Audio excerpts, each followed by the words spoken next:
Om Swastiastu. Perkenalkan, nama saya Imade Ambara Putra Nirwana Syatmaja dari SMP Negeri 4 Denpasar dan saya berumur 14 tahun. Perkenalkan, nama saya Farani Syasin dari Sebianto. Saya adalah alumni dari SMP Wisata Sanur. Menurut saya, kekerasan atau pembulian berbasis gender yang mempengaruhi remaja di Indonesia itu sangat berpengaruh sih. Apalagi dari kekerasan-kekerasan atau pembulian yang sudah terjadi itu sangat marak terjadi di kalangan remaja. Dan hal itu dapat mempengaruhi dari mental mereka dan juga keseharian mereka nanti di pergaulan mereka.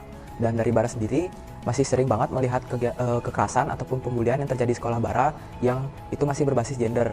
Pembulian ke temannya Bara yang mereka tuh bersikap seperti lembut dan gemulai, itu mereka ejek seperti cewek dan lain sebagainya. Menurut saya, kasus perundungan dan juga kekerasan pada remaja sangat-sangat berdampak pada perkembangan anak-anak serta remaja di Indonesia. Karena dengan adanya perundungan serta kekerasan pada remaja, mental health pada remaja juga dapat menurun atau down, bahkan trauma. Contohnya, laki-laki yang bersikap seolah seperti perempuan, bahkan ada yang mengejek kalau dikata-katain seperti mereka tuh kok cewek, harusnya kamu kayak gini loh, kayak gitu. Bara sempat ikut diskusi juga di gedung Kisara itu bersama orang tua Bara, dan di sana kalau nggak salah itu lagi diskusi tentang pameran.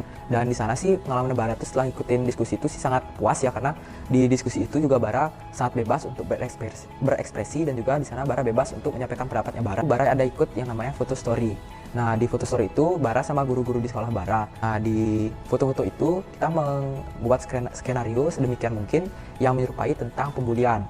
Nah, dari sana dari foto-foto yang sudah kami rangkum bertiga itu akan dipamerkan di pameran manusia namanya. Sebelumnya aku juga mengikuti kegiatan Safe School Toolkit, di mana saya sebagai remaja mendapatkan kesempatan untuk mengungkapkan saran dan juga pendapat untuk menyelesaikan permasalahan-permasalahan yang ada di sekolah saya, serta untuk memberikan saran program terkait sekolah yang bebas dari kekerasan berbasis gender, bebas dari bullying, dan juga sekolah yang ramah anak. Selain itu, aku juga mengikuti kegiatan pameran di DNA, yang dimana di sana menampilkan banyak sekali karya-karya yang sangat-sangat luar biasa.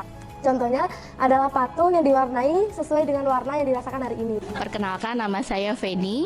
Saya adalah orang tua dari remaja. Nama saya Ninyoman Destri Marina, guru SMP Negeri 4 Denpasar. Saya sebagai guru BK. Nama saya Ida Bagus Agung Upawana Manuabe. Saya sebagai lurah di Kelurahan Pemecutan, Kota Denpasar. Namaku Zeta Dangkua, psikolog. Aku biasa dipanggil Kak Zeta. Aku adalah psikolog di UPT DPPA Kota Denpasar. Nama saya Ade Santoso, bisa dipanggil Kak Ade. Saya dari Komisi Penyelenggara Pelindungan Anak Daerah Provinsi Bali. Pengalaman pertama saya ketika saya diundang gitu ya, diundang dalam kegiatan Kodesign ini, saya awalnya bingung kenapa ya ini dilibatkan. Ternyata ketika saya membaca tornya itu, wah, saya merasa bangga sekali dilibatkan langsung bersama dengan PKBI. Saya sebagai perwakilan guru yang sudah dilibatkan atau diintervensikan pengetahuan terkait seksualitas, pendidikan seksualitas di remaja, khususnya dari tahun 2018 SMP Negeri 4 Denpasar.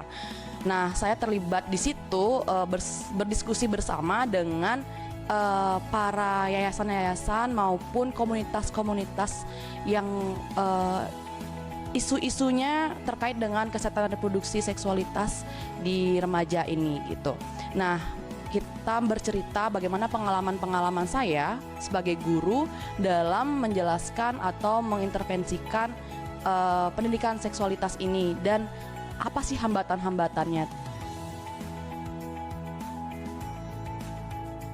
Saya pernah mengikuti ruang keluarga bersama suami dan kedua anak saya. Anak saya yang pertama sudah remaja usia 14 tahun, anak kedua usia 7 tahun. Jarak yang cukup jauh sehingga akhirnya saya merasa saya sebagai orang tua kurang dekat dengan anak. Di sana saya ikut mencoba untuk tahu apakah anak saya ya seperti yang kami orang tuanya, saya dan suami saya menilai anak saya introvert atau bukan. Ternyata anak saya, dari sana saya bisa paham kalau anak saya tidak introvert, tapi komunikasi dari saya sebagai orang tua dengan anak kurang baik. Nah, di ruang keluarga saya belajar bisa berkomunikasi dan anak-anak saya juga sudah mulai berkomunikasi yang baik dengan saya, terbuka dengan orang tuanya.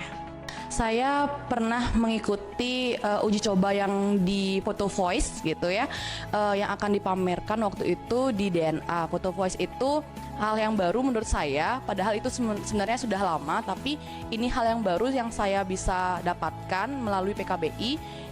Di sana dengan tim saya di SMP Negeri 4 Denpasar bersama dengan 2 guru BK dan 1 siswa.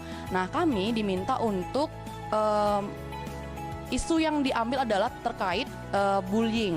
Nah, saat itu kita didampingi oleh fotografer terkenal namanya Kak Ang gitu ya panggilannya. Kemudian mentransferkan ilmunya terkait dengan foto apa saja yang bisa kita abadikan, kemudian bisa berbicara, tidak sekedar foto saja. Nah, saat itu kami mengambil tema terkait dengan penonton menjadi sebagai pelaku juga gitu. Nah, kita mengambil sudut-sudut apa saja yang bisa memicu atau aktivitas penonton menjadi seorang pelaku. Jadi kita menceritakan latar belakangnya sehingga foto tersebut ada maknanya, tidak hanya sekedar foto saja. Baik dalam multi stakeholder forum kemarin, kami diajak berkolaborasi dengan PKBI Bali terkait dengan pelaksanaan program-program dari PKBI Bali. Nah, di sana kami berkumpul dan diajak berdiskusi masalah keluarga. Kemudian kami bertukar pikiran tentang apa yang menjadi problematika di keluarga terkait juga dengan pola asuh anak, kesehatan reproduksi remaja serta psikologis bagi remaja.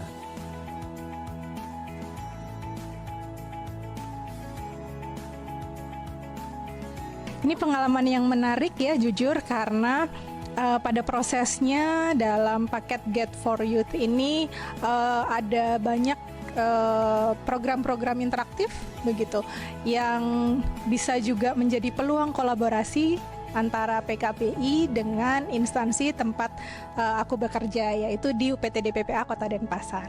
Luar biasa ya, jadi saya menemukan salah satu calon partner dalam hal pelindungan anak terutama ya. Dalam hal ini adalah remaja, dan dengan segala kasus yang ada, kita mempunyai solusi yang ditawarkan oleh PKBI, dan selanjutnya bisa menjadi sahabat atau bestie dalam program-program yang akan dilaksanakan di dalam PKBI dan juga dari KPAD.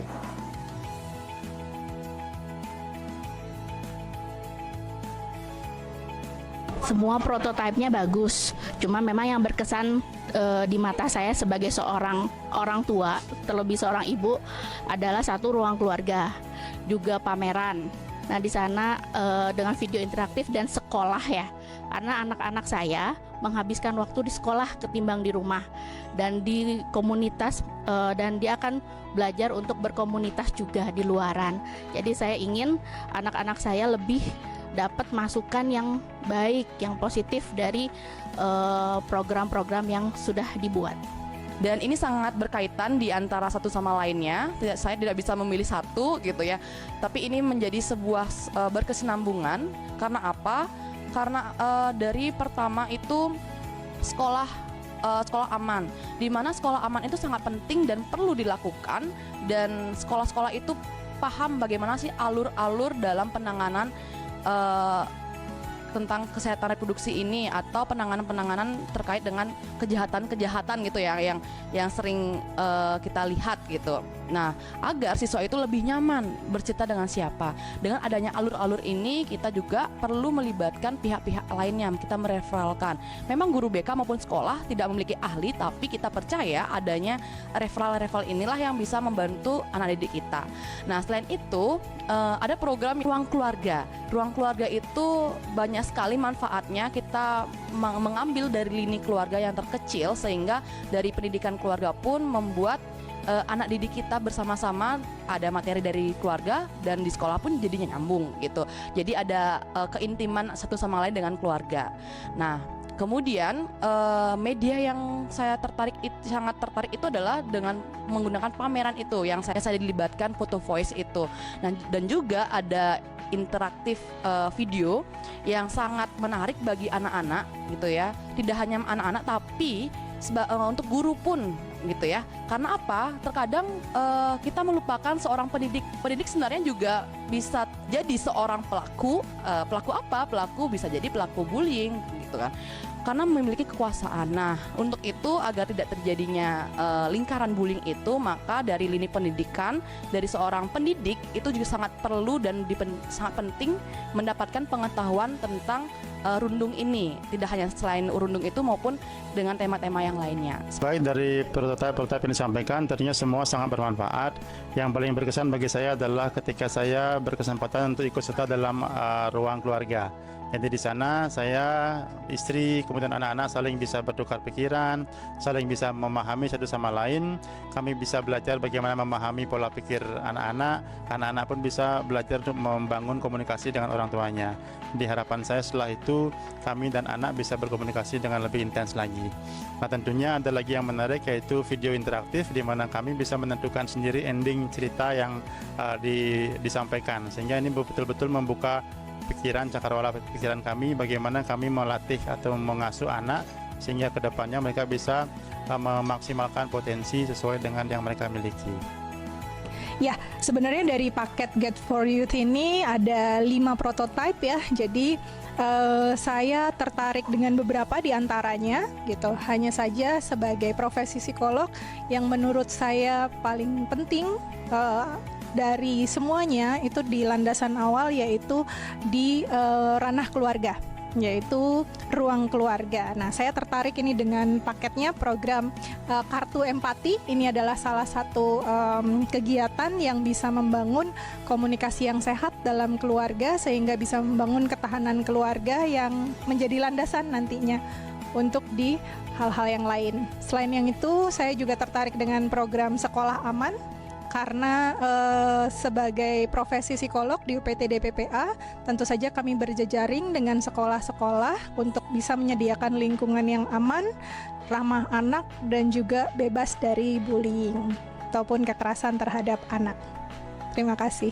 Keren ya, jadi kalau Get for Youth itu kelimanya sangat penting dan memang efektif kalau menurut saya untuk saat ini. Ya, dengan menjadi salah satu solusi dari kasus-kasus yang ada. Nah, tapi yang lebih dikedepankan menurut saya lebih penting ke keluarga, karena akar dari masalah remaja saat ini berkembang itu karena faktor dari parenting, dari pengasuhan, adanya toxic parenting dan sebagainya. Jadi ruang keluarga itu sangat penting. Harapan saya dengan 5 paket ini bisa tetap diimplementasikan minimal di Kota Denpasar dan juga melibatkan banyak pihak dari keluarga, kemudian sekolah maupun dari juga komite dan pemerintah setempat dan juga lingkungan di daerah lingkungan sekolah itu pun juga perlu dilibatkan. Karena apa? Dengan adanya keterlibatan satu sama lain, semua program ini akan bisa berjalan dengan baik seperti itu. Terima kasih.